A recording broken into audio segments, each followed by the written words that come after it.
तो स्टूडेंट्स, ये टॉपिक जो मैं आपके लिए बना रहा हूँ, अभी मैंने ऑनलाइन क्लास ली थी तो कई लोगों को शायद नेटवर्क प्रॉब्लम चल रही थी, कई लोगों को मेरी आवाज़ सुनाई नहीं दी। तो आप लोग इस वीडियो को देखिएगा और आप चाहे तो इसका ऑडियो आप सुन सकते हैं। ठीक है, ध्यान से। ये जो टॉपिक मैं पढ़ाने जा रहा हूँ आपको, इस टॉपिक का नाम है यज्ञों की परंपरा। आप देख सकते हैं यहाँ पे लिखा हुआ है यज्ञों की परंपरा। इसका मतलब क्या है? The tradition of sacrifices. यज्ञ को कहते हैं सेक्रीफाइस। सेक्रीफाइस मतलब आप अंदाज़ा लगा सकते हैं यज्ञ क्या होता है, अगर आपने सुना हो। यज्ञ होता है बच्चों, प्राचीन काल में भारत में, एंशिएंट टाइम वर्ड का यूज़ कर रहा हूँ मैं। प्राचीन काल में भारत में क्या होता था कि जो ऋषि मुनि थे या जो लोग थे, एक प्रॉपर स्क्वायर का स्ट्रक्चर होता था, उसके चारों तरफ बैठ करके वो एक प्रकार का रिलीजियस रिचुअल करते थे। यानी कि धार्मिक अनुष्ठान जब किया जाता है प्राचीन भारत में, मुख्य तौर पर हिंदू धर्म में, तो उसे यज्ञ कहा जाता है। ठीक है, जिसमें कि देवताओं को आह्वान करते हैं। वी कॉल द गॉड्स डिटाइज, हम उनसे प्रार्थनाएं करते हैं, हम कुछ डिमांड करते हैं। तो यज्ञों की परंपरा, तो प्राचीन भारत में यज्ञों की एक परंपरा थी। इस परंपरा का पता हमें कैसे चलता है? इस परंपरा का पता हमें चलता है जब कि हम कुछ रिलीजियस टेक्स्ट, धार्मिक जो है ग्रंथों को पढ़ते हैं। अब आते हैं मेन पॉइंट पे। जैसे कि बच्चों, हमारे पूरे भारत में आप जानते होंगे कि जैन धर्म भी है, बौद्ध धर्म भी है, लेकिन सिर्फ ये दो धर्म ही हमारे भारत में नहीं है। प्राचीन काल से ही भारत में ऐसी ऐसी परंपराएं थी, चलती आ रही थी, जो कि बहुत महत्वपूर्ण मानी जाती हैं। उदाहरण के तौर पर अगर आप देखें तो अगर आपको मैं एग्जांपल दूँ, चिंतन वर्ड लिखा होगा, चिंतन, धार्मिक विश्वास और व्यवहार। चिंतन को आप बोल सकते हैं एक तरह से आइडियोलॉजी, थिंकिंग, ठीक है, फिलॉसफी, ठीक है। धार्मिक विश्वास, रिलीजियस आइडियोलॉजी, व्यवहार मतलब बिहेवियर, ठीक है।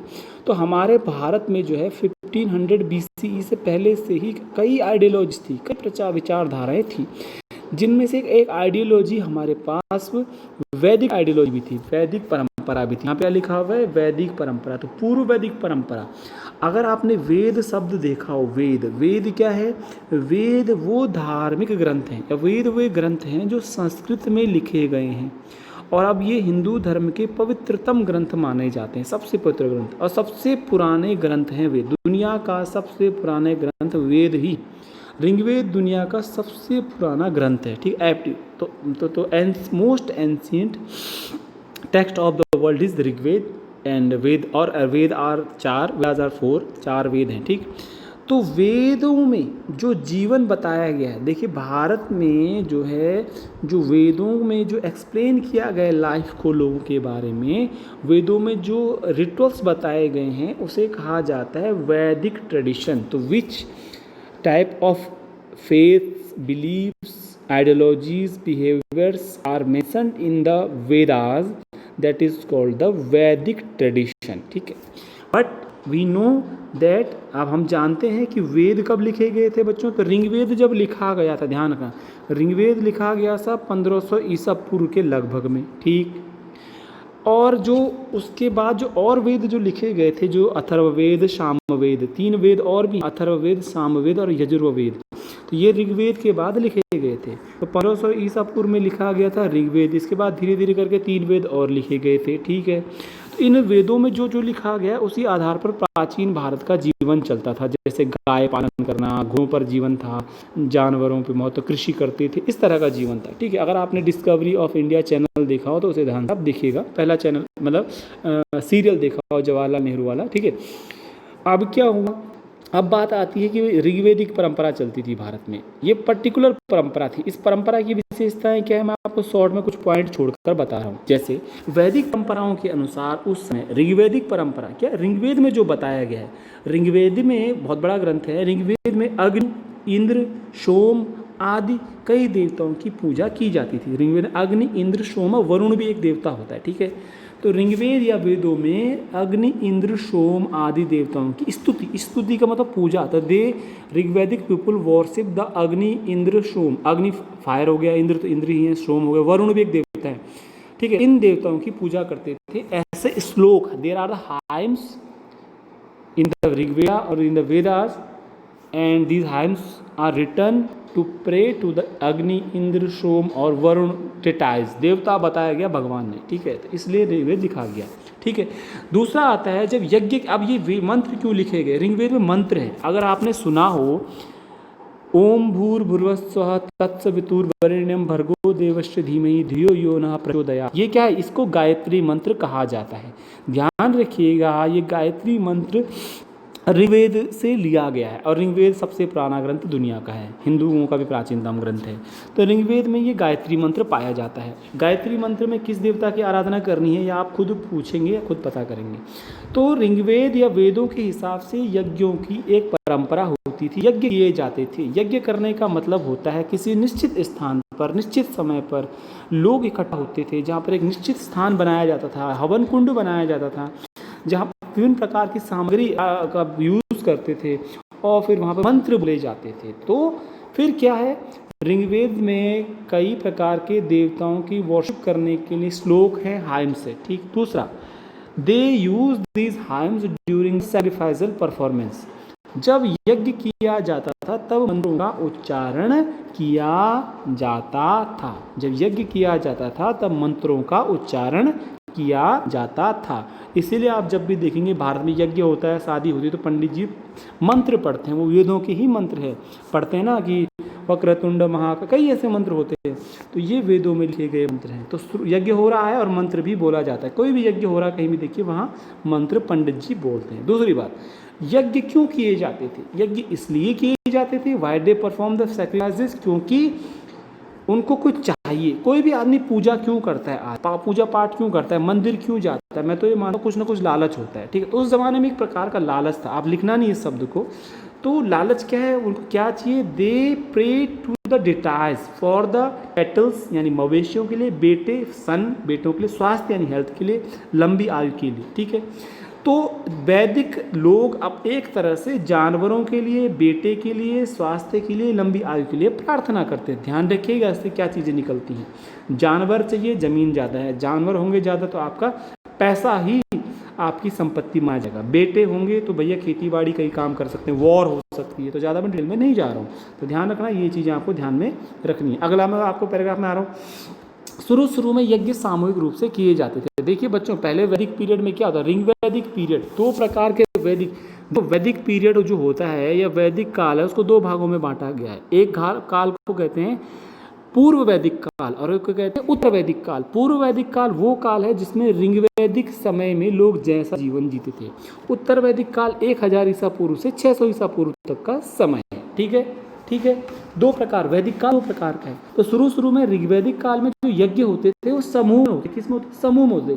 देखिए पहले आपने 11वीं क्लास में पढ़ा होगा, पहले इंसान अकेला घूमता था जानवर की तरह, फिर समूह में रहना शुरू कर दिया, गुफाओं में रहना शुरू कर दिया, फिर गांव बने। ऐसे ही शुरू में सामूहिक रूप से ही यज्ञ करते थे। राजा जो होता था यज्ञ सामूहिक रूप से करता था, कबीले का सरदार। भारत में भी धीरे धीरे करके पोस्ट वैदिक पीरियड आ गया, थोड़ा डेवलपमेंट हो गया, तो घर बनने लग गए। तो 1000 ईसा पूर्व जो पोस्ट वैदिक पीरियड है, उत्तर वैदिक काल है, अब यज्ञ जो है घरों के मालिकों द्वारा किए जाने लगे। अब घर का जो मालिक होता था, घर का कोई भी मालिक हो, अपने घर में ही यज्ञ करने लगता था। यज्ञ मतलब सेक्रीफाइस परफॉर्म करने लग गए। अब आपको मैं बताता हूँ दो प्रकार के प्रमुख यज्ञ जो एग्जाम के लिए इंपॉर्टेंट है, टू मेन इंपॉर्टेंट सेक्रीफाइसेस, ठीक है। दो प्रमुख प्रकार के जो यज्ञ हैं, जटिल यज्ञ बताया है, जो हर कोई नहीं कर सकता था, ध्यान रखना, ये राजा लोग ही करते थे यज्ञ। ये यज्ञ कौन करता था, सरदार या राजा करता था। अब देखिए कौन से यज्ञ हैं, राजसूय यज्ञ और अश्वमेध यज्ञ। ये दो प्रकार के यज्ञ हैं जिन्हें सरदार करता था या राजा करते थे। ध्यान रखिएगा, सरदार या राजा। राजसूय यज्ञ, अगर आप हिस्ट्री आपने महाभारत देखी हो तो युधिष्ठिर ने राजसूय यज्ञ किया था जब वो गद्दी पर बैठे थे। और अश्वमेध यज्ञ आपने जब देखा हो तो भगवान रामचंद्र जी ने, फेमस बात है, यज्ञ किया था अश्वमेध। अपना घोड़ा छोड़ दिया था और लव कुश ने उसको बाद में जंगल में पकड़ लिया था। इनके बारे में डिटेल में आपको ज़्यादा नहीं दे रहा हूँ, आपको डिटेल पता करनी है। अब यज्ञों की एक और इम्पोर्टेंट बात है कि जितने भी अनुष्ठान होते थे, जितने भी रिचुअल्स होते थे, जितने भी अनुष्ठान ये किए जाते थे, इनको करवाने वाला कौन होगा, ब्राह्मण होगा, जिसे हम पृष्ठ कहते हैं। Brahmin priest will perform, you help to perform this all rituals. ब्राह्मण आज भी पूजा पाठ कर्म कांड में इंपॉर्टेंट है, आपने सुना होगा, बिना ब्राह्मण के पूजा पाठ नहीं हो सकता, रिचुअल्स नहीं हो सकते, यज्ञ नहीं हो सकते, ब्राह्मण चाहिए ही चाहिए। इसके लिए जो है वैदिक पीरियड और पोस्ट यानी प्री वैदिक पीरियड, पोस्ट वैदिक पीरियड, दोनों समय में ब्राह्मण और पुरोहित ही अनुष्ठान करवाते थे, यज्ञों को वो करवाते थे। ध्यान रखना इस चीज को। तो ये आपका छोटा सा टॉपिक हो गया है। अब मैं आगे आपको बताने वाला हूँ अगला टॉपिक, इसको भी मैं करता हूँ नए प्रश्न। छोटा सा टॉपिक है, ध्यान रखिएगा। नए प्रश्न, नए प्रश्न का मतलब क्या है? देखिए, नए प्रश्न का मतलब ये है कि जो वेद है, वेद में तो देवताओं की पूजा हो रही है, वेदों में तो यज्ञ हो रहा है, सैक्रिफाइसेस हो रहे हैं, वेदों में तो वहाँ पर इंद्र, अग्नि, सोम, वरुण की पूजा हो रही है, विष्णु की भी कभी कभी होती थी, विष्णु भगवान जी की भी होती थी, भगवान नहीं बोलो, विष्णु की भी पूजा होती थी। तो लेकिन नए प्रश्न की जब हम बात करते हैं तो नए प्रश्न का मतलब है कि 600 ईसा पूर्व तक एक ऐसा पीरियड आता है जब पूरे इस इंडियन सब कॉन्टिनेंट में नई आइडियोलॉजीज आ रही है, नई विचारधाराएं आ रही है। मैं बात कर रहा हूँ कि 600 ईसा पूर्व में नई विचारधाराएं आने लग गई। 600 ईसा पूर्व से बौद्ध धर्म नहीं था मैं इसमें हम कुछ नहीं कह सकते।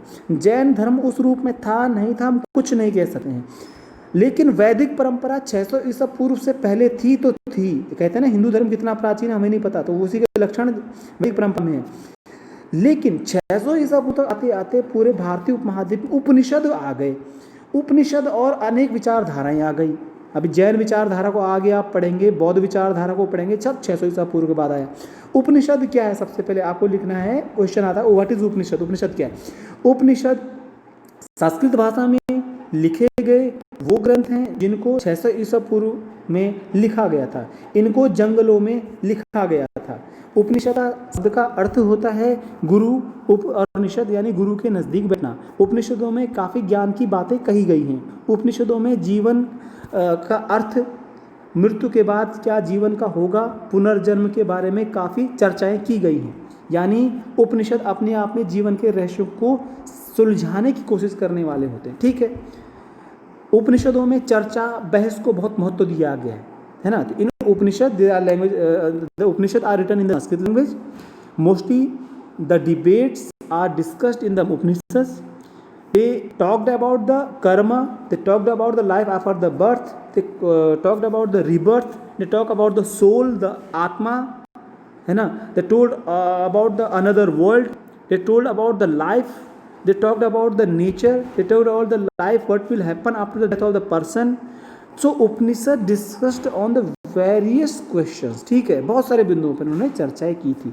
तो कुल मिला के वैदिक परंपरा को वैसा का वैसा मानने वाले लोग ही नहीं थे इस देश में, कुछ और लोग भी थे जो ये मान रहे थे कि क्या यज्ञ ही जरूरी है, क्या यज्ञ के अलावा भी बहुत कुछ है, क्या जीवन में कर्म महत्वपूर्ण है। तो बहुत सारे प्रश्नों पर उपनिषदों में चर्चा की गई थी। तो अब आपको मैं शॉर्ट में बताऊंगा क्वेश्चन आपके लिए क्या क्या शॉर्ट में बनते हैं। शॉर्ट में बता रहा हूँ, आपको डिटेल में नहीं बता रहा हूँ। पहला प्रश्न बनता है कि भारत में धार्मिक विश्वास के मामले में कौन सी प्राचीन परंपरा है जो सबसे पुरानी मानी जा सकती है? तो वो है वैदिक परंपरा। दूसरा आता है वैदिक परंपरा का समय और काल बताइए। वैदिक परंपरा का समय और काल आपका है 1500 ईसा पूर्व से 1000 ईसा पूर्व का। ठीक है, अभी भी कहीं ना कहीं हम वैदिक परंपराओं का पालन करते। दूसरा, सबसे पुराना वेद कौन सा है? सबसे पुराना वेद ऋग्वेद है। तीसरा, वेद किस भाषा में लिखे गए? वेद संस्कृत भाषा में लिखे गए। अच्छा, वेदों में कौन से देवताओं की पूजा की गई? स्तुति का मतलब होता है पूजा। ठीक है, तो which god deities are worshipped in the Vedas? In Rigveda Agni, Indra, Soma, Varuna etcetera are the deities which worshipped in the Rigveda. ठीक, अच्छा, for what they pray in their sacrifices? तो what they demand in the sacrifices? वो यज्ञ के दौरान किन चीज़ों की मांग करते थे देवताओं से? तो मांगते थे आपका मवेशी, बेटे, स्वास्थ्य, लंबी आदि ये प्रार्थना करा करते थे।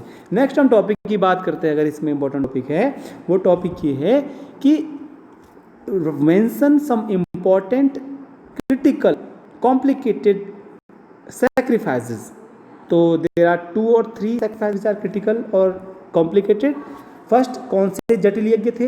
राजसूय यज्ञ एक जटिल यज्ञ था, बहुत फेमस था, आपने सुना होगा। अश्वमेध यज्ञ, घोड़ा छोड़ा जाता था, इसमें जटिल यज्ञ था।